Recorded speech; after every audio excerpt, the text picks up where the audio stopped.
حسبت انت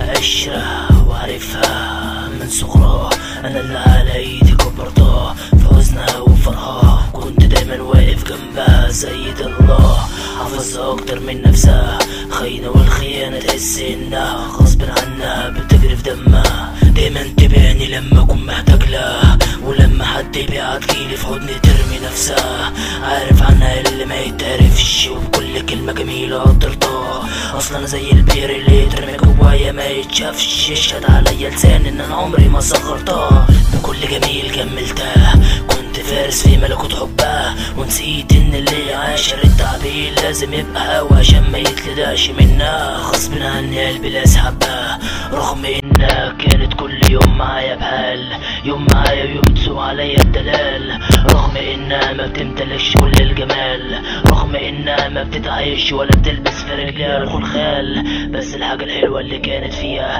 انها ما بتقطعش السؤال، دايما فاكراني في زمن كل قلوب اللي عايشين فيه صخر من الجبال، دايما فاكراني في زمن الناس اللي فيه والناس اللي فيه كلها نسياني، تغيب تغيب تغيب تقوم راجع تاني مكلماني عليا تطمن وعليها تقوم مطمناني، دموعي ما كانتش بتنزل غير على كتفها وهي حضناني، كانت لما تبص في عيني تقوم على طول فهماني، وبكل شطارة كانت محسساني انها مخلوقة عشاني.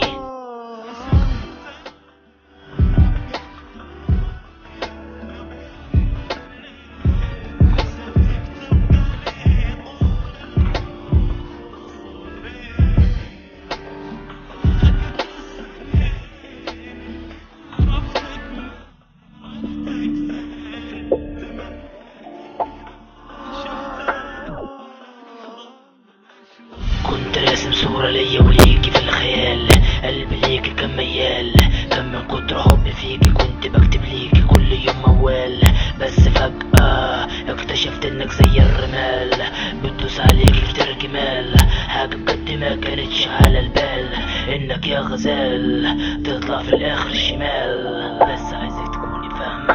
حاسس بجد عليك ودموعي نازلة زي الشلال، بس عايزك تكوني فاهمة ان شيء محال، نسمة زيك من الجمال تكسر قلب حفار الجبال، وبالفعل قلبي في الزمن ده بعتال، من كتر ما هو في الجروح شيال، بس اشهد ليك انك خليتيني لما كلمة حب قدامي بتتقال، بحس بالجرح اللي منك في قلبي متشال، كرهت بسببك الجمال، كرهت بسببك كلمة الدلال، كرهت حتى ابص للهلال، كرهت كل اشكال الجمال، لانه احتمال اي شيء زيك جميل يطلع زيك معتال.